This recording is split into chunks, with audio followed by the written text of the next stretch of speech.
This form of picture thinking constitutes the specific mode in which spirit in this community becomes aware of itself. This form is not yet spirit's self-consciousness that has advanced to its notion qua notion. The mediation is still incomplete. This combination of being and thought is therefore defective in that spiritual being is still burdened with an unreconciled split into a here and a beyond. The content is the true content, but all its moments when placed in the medium of picture thinking have the character of being uncomprehended in terms of the notion, of appearing as completely independent sides which are externally connected with each other. Before the true content can also receive its true form for consciousness, a higher formative development of consciousness is necessary. It must raise its intuition of absolute substance into the notion and equate its consciousness with its self-consciousness for itself, just as this has happened for us or in itself.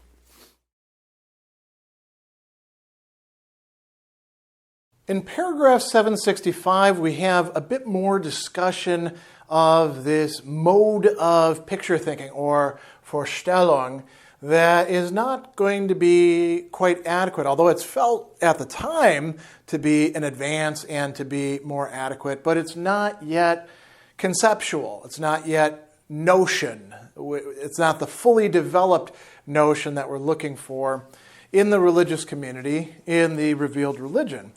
So Hegel talks about this form of picture thinking constituting the specific mode in which spirit in this community. Now notice we're talking about the importance of the community, which is a mediation that is taking place not just at one point in time, but also through time, over generations, right?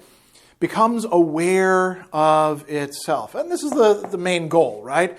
In the entire religion section and throughout the phenomenology, not becoming aware of itself in its inception, but becoming more fully aware of itself, becoming aware of itself in the way that will be adequate to what it is that human being is and what spirit can be.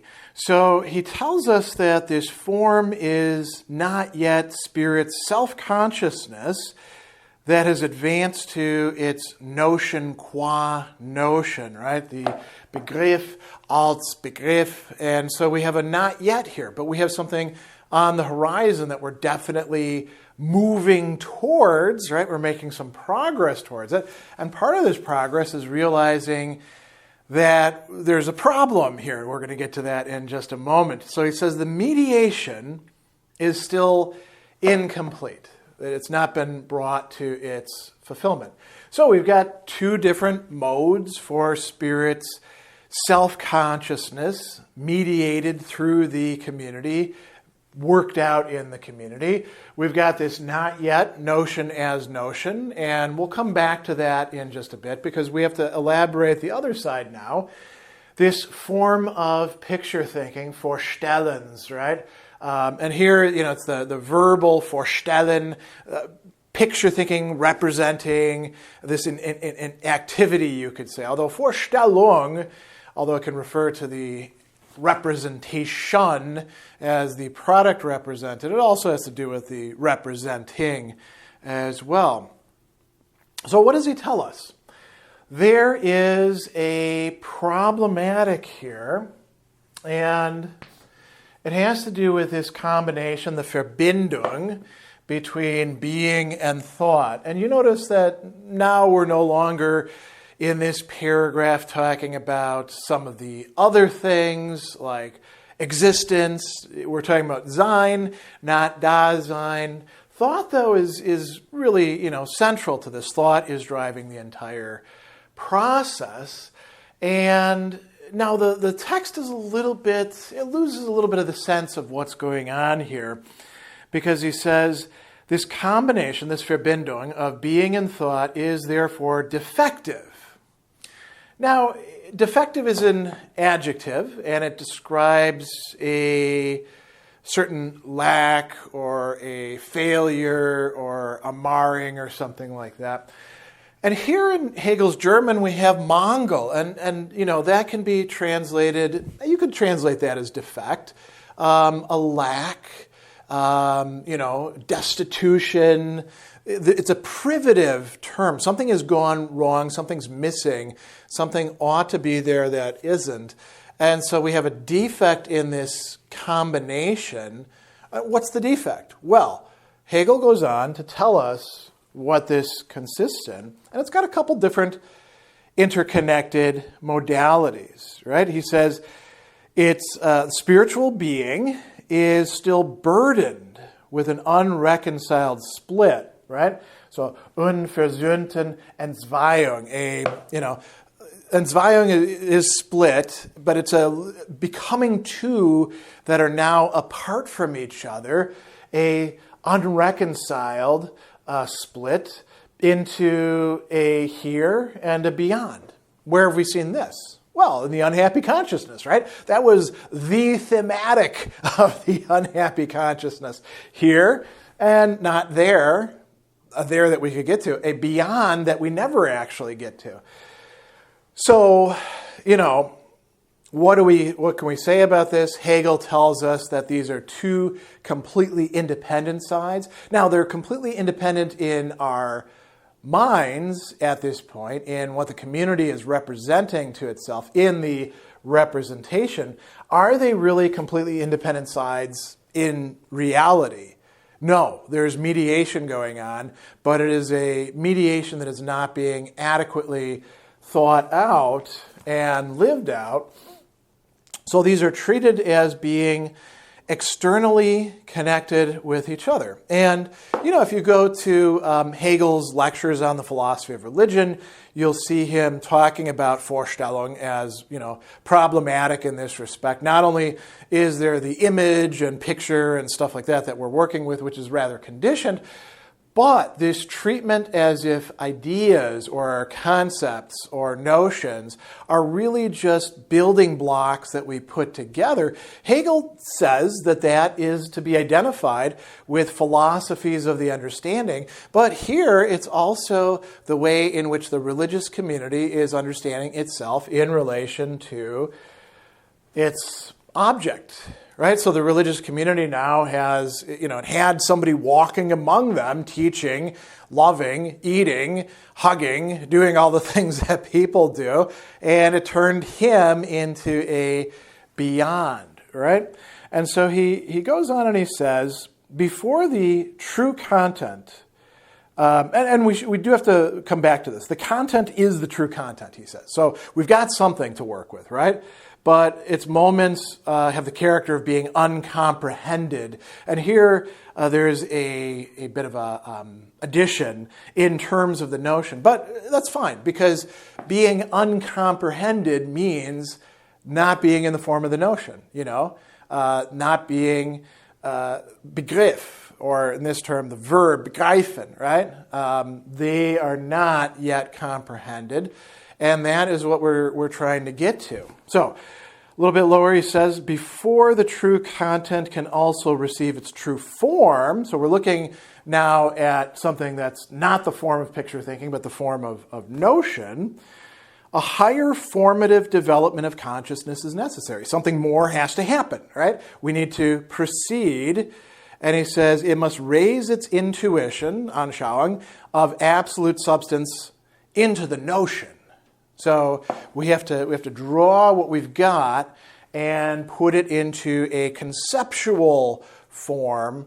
There has to be a sublation taking place here. And he says, and equate its consciousness with its self-consciousness for itself, just as this has happened for us, or in itself. So we're seeing the for itself and in itself being brought together, self-consciousness and consciousness being brought together in the notion. Again, this is what, in the very early parts of the religion section, Hegel was saying needed to happen. And now we're actually getting to see it not happening yet, but at least on the cusp of happening, because the problematic has been identified, and now we'll see where we go from here.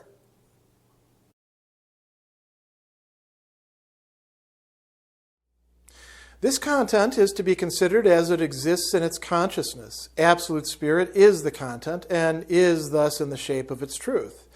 But its truth is not to be merely the substance or the in itself of the community, not merely to step forth out of this inwardness into the objectivity of picture thinking, but to become an actual self, to reflect itself into itself, and to be subject. This, therefore, is the movement which it accomplishes in its community, or this is the life of the community. Consequently, what this self-revealing spirit is in and for itself is not elicited by, as it were, unraveling the rich life of spirit in the community and tracing it back to its original strands, to the ideas, say, of the primitive imperfect community, or even to the utterances of the actual man himself. This tracing back is based on the instinct to get to the notion, but it confuses the origin of the notion as the immediate existence of its first manifestation with the simplicity of the notion. What results from this impoverishment of spirit, from getting rid of the idea of the community and its action with regard to its idea, is not the notion, but rather bare externality and singularity, the historical manner of the manifestation in its immediacy, and the non-spiritual recollection of a supposed individual figure and of its past.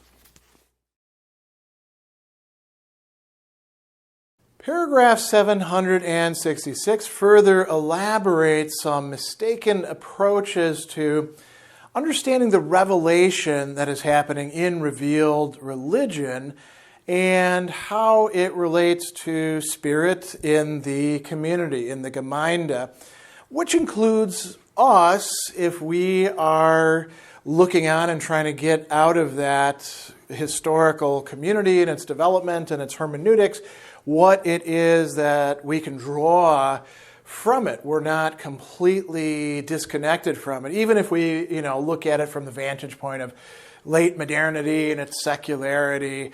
If Hegel's right, there's something that happens, at least in the West, through Christianity.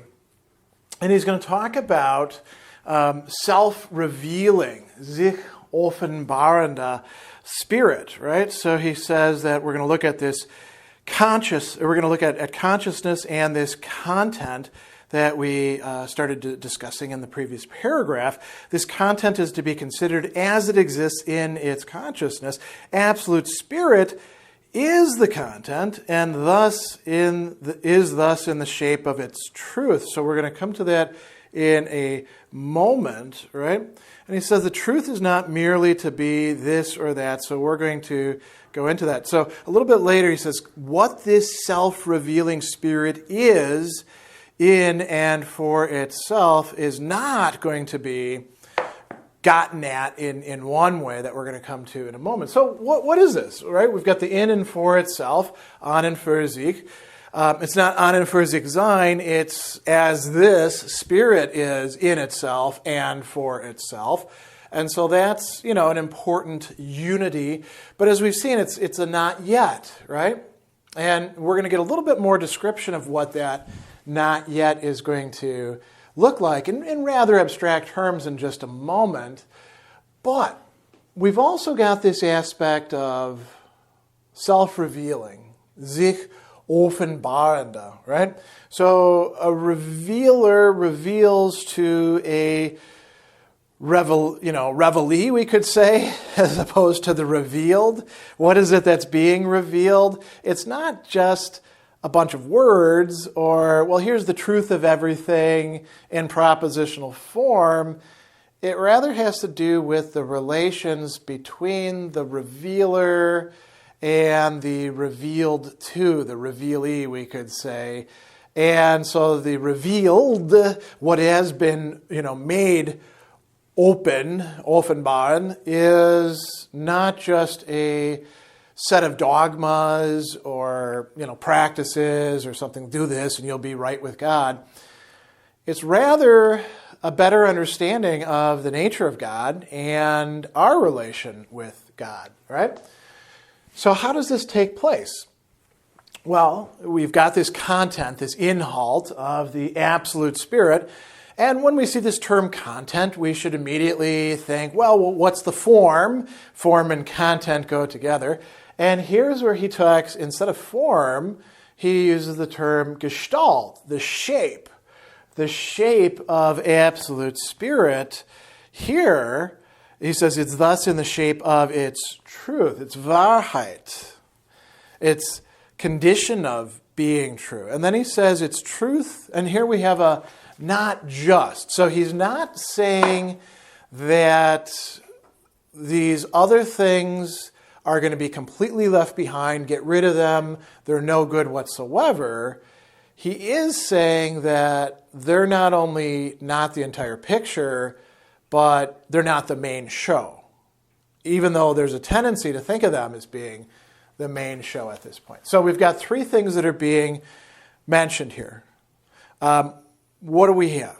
The truth is not merely to be the substance or the in itself of the community, the Gemeinde, right? It's not just the community itself, associated people, bridging time, all of that. Okay, but it's not that. The community does matter, right? We don't leave the community behind, because one of the fundamental mistakes, as we're going to see, is pretending like we're part of some original, Ursprung community, which we're not. We're part of a community that has been in the process of understanding and transforming itself in relation to this revealed religion, right? So that's the first thing.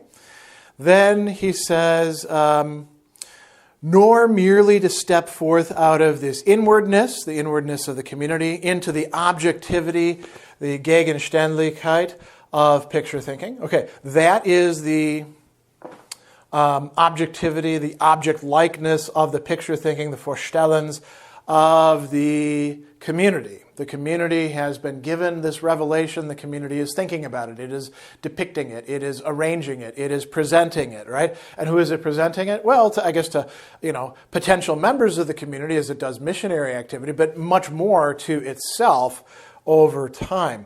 These are good. These are advances, but they're not the whole show.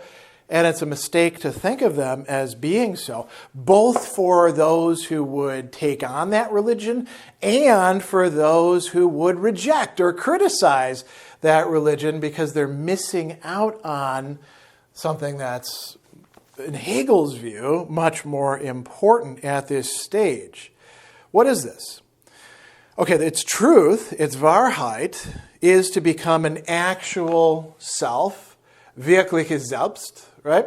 So a self that is not merely a negative, a self that exists within the world, is wirklich, is real, is actual, as a member of the community, within the community, right? But as a self, and this self is to be subject.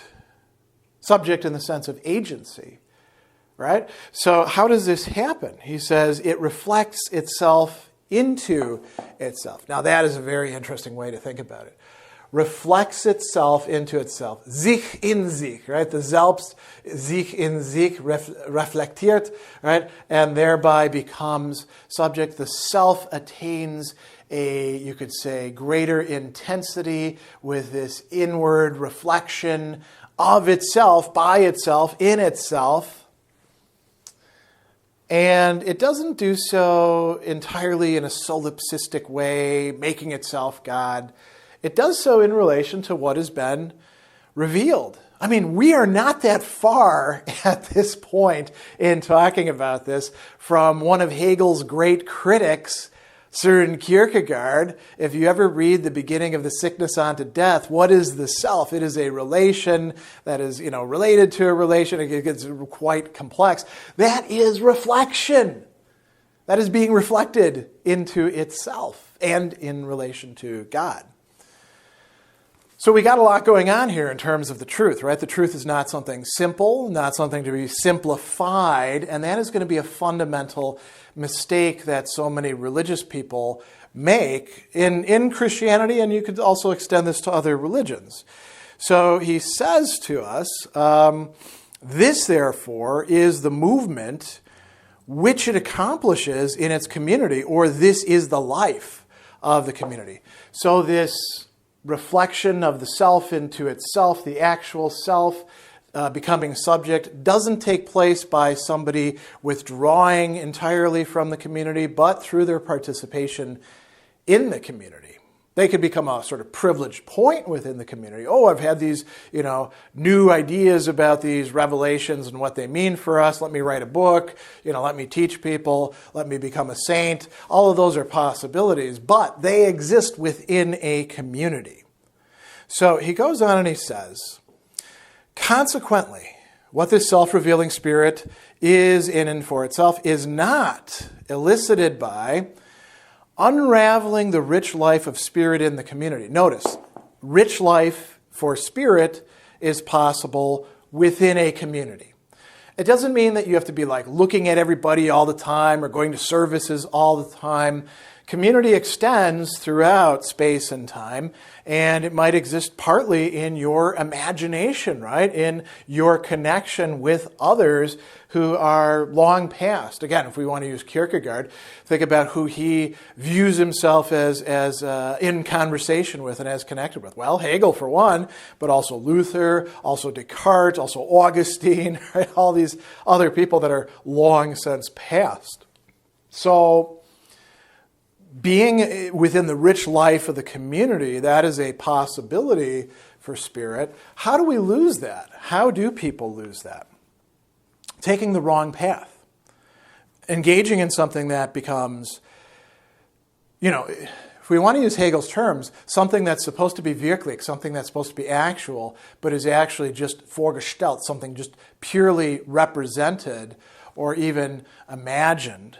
Right? And this happens a lot in the history of Christianity, and not just with the Protestant Reformation and the many different sects and movements that emerge from that where, we're going to get back to the original church, right? And they never do get back to the original church. They just generate new versions of contemporary churches that are baggaged with all of this ideology of pretending to be original, right? Pretending to go back to the origin point. This happened within Catholicism as well. This happens, you can also say, in the struggle between orthodoxy and heresy, right? So he goes on and he says, it's not elicited by unraveling the rich life of spirit in the community and tracing its back to its original strands, its faden, its little chords. As a matter of fact, if we want to use that metaphor, what you're going to find when you pull on these chords is you unravel everything and you make a mess of it, right? And then you try to weave it back together, but you've got a mess instead rather than anything that has a texture, anything that has staying power. So he goes on and he says, what are these things you could trace to? The ideas of, for example, the primitive, imperfect community, right? The unvollendet, right? The undeveloped community. There's all these people throughout time who've been like, we just got to get back to the origin of the early church, and gotta like see what things were like for them. And you say, well, where are you going to get that from? Oh, well, the Bible, right? And you're like, well, you got to understand that ta Biblia, there's no Bible, by the way, in the singular. There's ta Biblia, the books. And if you read through, early Christian thinkers, you're going to see them actually talking about these books as if they were separate collections, which in fact they were, right? So we don't want to have this naive, quasi-fundamentalist, idolatrous attitude towards the early church and towards the scriptures that are somehow going to reveal it. I mean, the source documents don't tell us a hell of a lot unless we start adding in patristic things, like looking at what the early Christians actually had to say. And if we make this fundamental schism between the Holy Scripture, the Bible, and all these other writings that, get called tradition within the earlier churches, like, the Orthodox and the Eastern, further East churches and the Catholic Church, well, then we lose the early community. The primitive, imperfect community is not the full development of Christianity for Hegel, right? In Hegel, you can say, well, Hegel's a Lutheran, they're more conservative Protestants. They held on to a lot of that tradition stuff. And Hegel would say, yeah, we didn't throw the baby out with the bathwater, we actually held on to what these other people have lost through their naivete. They're thinking that like they're going to be the center of reforming this vast religion. Or we could also go to the utterances of the actual man himself, this Jesus Christ guy. What did he have to say? Again, where do we get these? Through the documents that we call the Gospels primarily, right? And then, through, we could say, the mind of the community, engaging with those, seeing what they actually have to say. I suppose you could think of pre-Christian Jewish texts insofar as they're supposed to be talking about this guy in an allegorical way, the Psalms or Isaiah or things like that. But, let's say there's a lot of interpretation involved there. And Hegel says this is an impoverishment of spirit. This is actually taking the revelation that is being made and whittling it down to the confines of the human beings that think that they're onto something with going back to this early church and early community. And he says this tracing back is based on the instinct, a good instinct, to get to the notion, the Begriff. But it confuses the origin, the Ursprung of the notion as the immediate existence of its first manifestation with the simplicity, the developed simplicity of the notion. So you get an impoverishment of spirit. Why?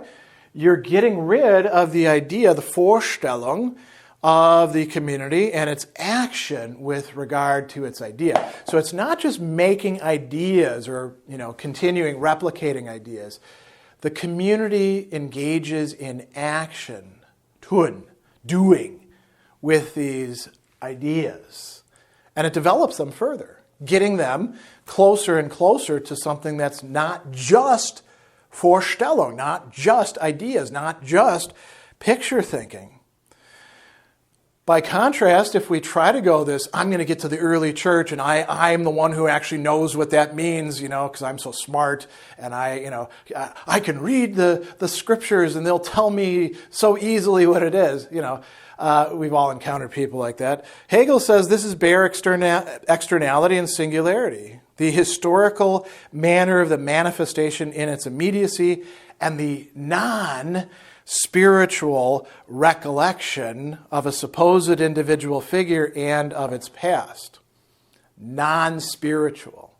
There's something less human about this. I'm going back here. And all the rest of you are wrong, everybody else who's thought about this throughout history, because I'm so smart, I'm so pious, I have a privileged position, ignoring the vast sweep of the action of the community, many of whom are smarter than us. I mean, just spend some time reading patristic authors and you'll be like, wow, these people really knew a lot and thought very deeply about this. I'm kind of, not very far along the learning curve compared to them, So Hegel is telling us that is the way in which we have to understand the truth of absolute spirit here in revealed religion. And we want to avoid these reductive ways of understanding the community and its representation, or going back to the origin points in some attempt to get at the real notion that hasn't yet been developed there of this revealed religion.